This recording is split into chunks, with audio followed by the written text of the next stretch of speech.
for Jewish ceremonial washing, each holding 20 to 30 gallons. Jesus told them, fill the jars with water. So they filled them to the brim. Then he told them, draw some out now and take it to the head waiter. So they took it. And when the head waiter tasted the water that had become wine without knowing where it came from, although the servers who had drawn the water knew, the head waiter called the bridegroom and said to him, everyone serves good wine first, and then, when people have drunk freely, infidel wine.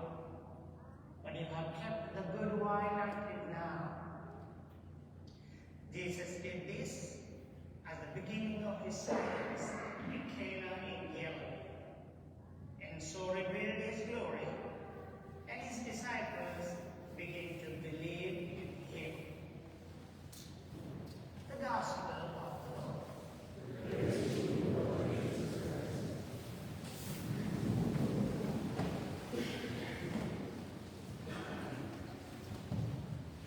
Today is the second Sunday in Ordinary Time.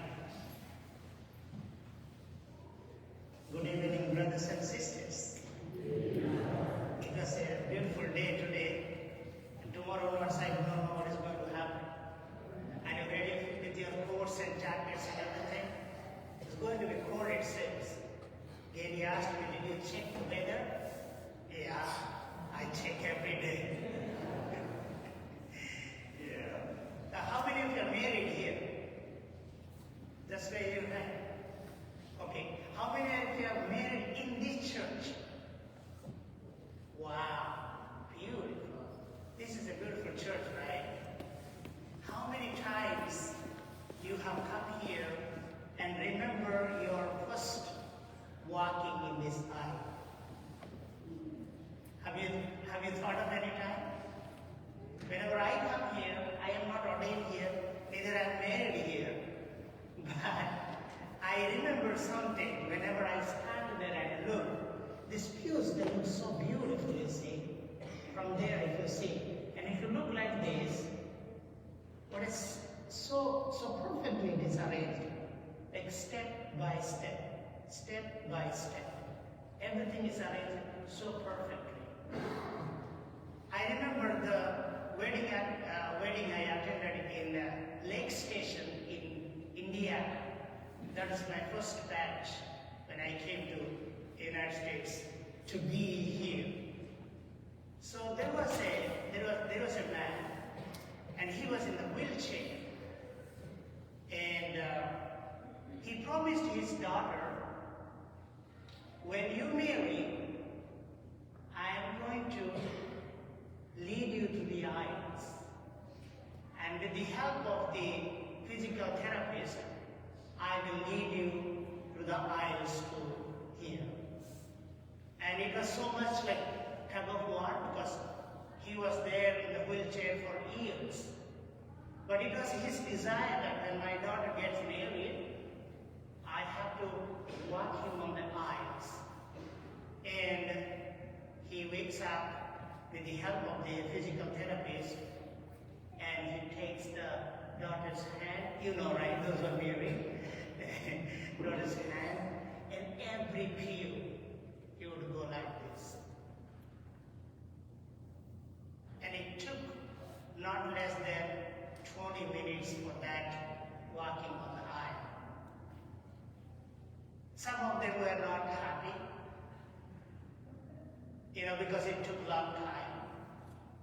And I was sitting the first pew, the last corner. And I was observing every one of them. I was not a priest, so I was a brother, so I can also participate, and I watched. I thought in the beginning, it is going to be ridiculous.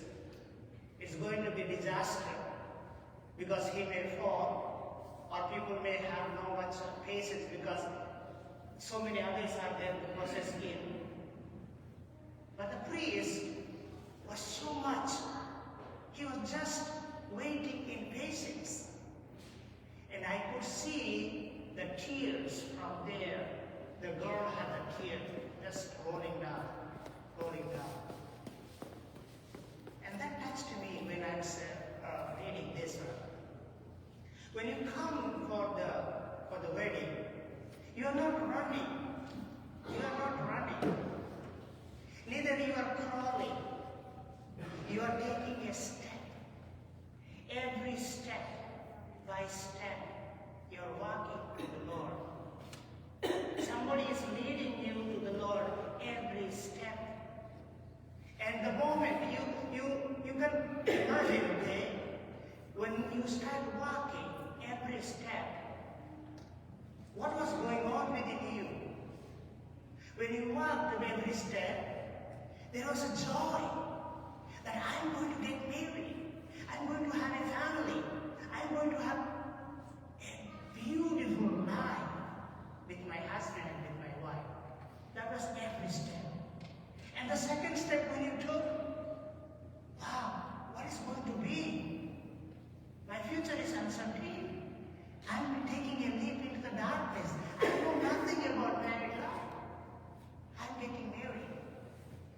Anxiousness, anxiety. But there was also a joy that I'm going to live with the man, with the woman that I liked him, I loved him. So there was joy. At the same time, you are so anxious about that.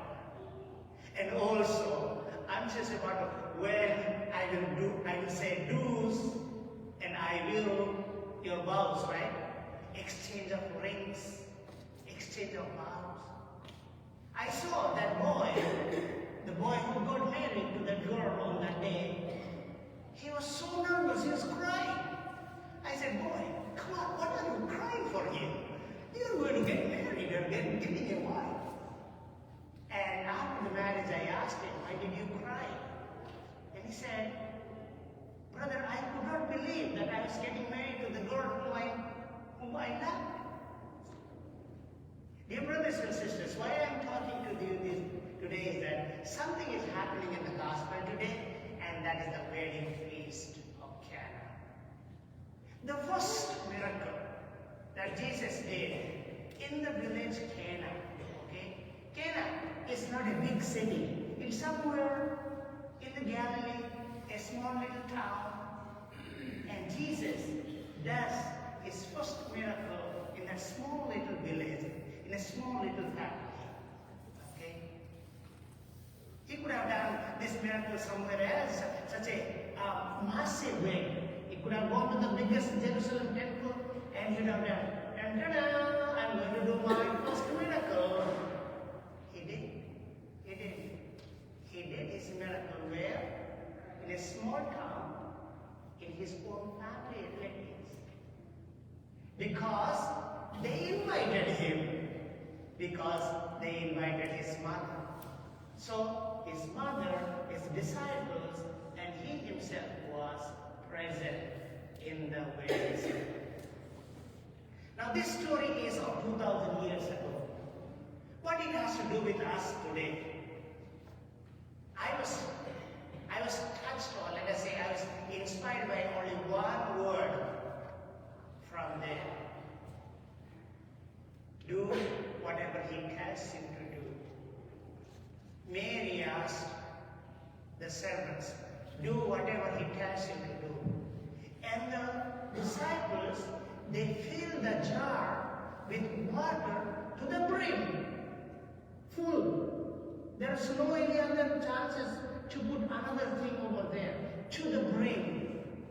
Jesus asked them to fill the jars with water. And then he changes that water into wine. A wine, yesterday I went to a family, they had a fish fry and a crispy fish fry. I love it. And if there is a glass of wine, it is like a cherry on the cake or something, right? I enjoyed it to the maximum. Everybody likes wine, right? I do not know whether you like it or not. I like sweet wine. I love sweet wine. Wine makes you joyful. You drink wine not when you are sad, but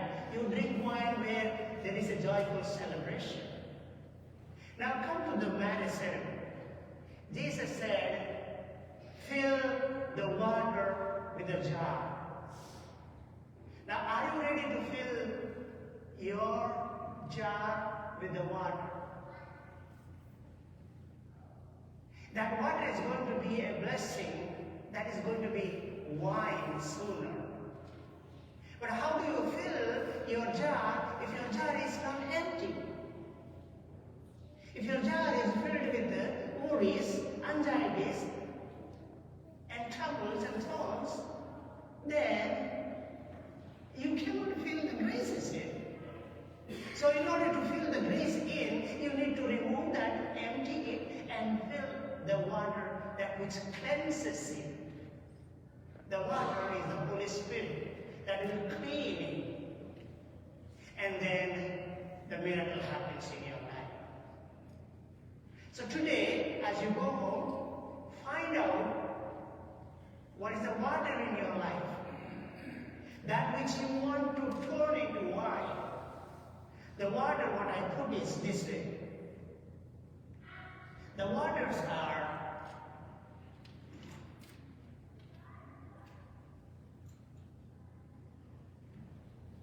what are your worries? What are you worried about? That which you want to turn that worries into blessing, into wine. What are your afflictions? What are your thoughts? What are the moment of embarrassment? What makes you embarrassed in front of others? What are the regrets that you have? This is water I am talking about, W-A-T-E-R. I like to give the acronym. What are those things that you want to make it wine? Wine is wealthy. Wine is a wonderful, amazing experience that you need to have. Wine is a moment of inspiration. And wine makes you neat and noble. And wine exalts you. So what are your water that you want to change into wine? If you want to change your water into wine, there's only one principle. Do whatever he tells you to do. Most of the time, we don't do whatever he tells us to do. Rather, we dictate him. We tell him, you do it for me this way. That does not happen. We don't dictate him to do our ways. We need to do whatever he tells us to do. And what does he tell us to do? He tells us to fill our jars with water to the brim. Fully trusting him to the brim. There is no more doubting. No space for doubting. Dear brothers and sisters, some of us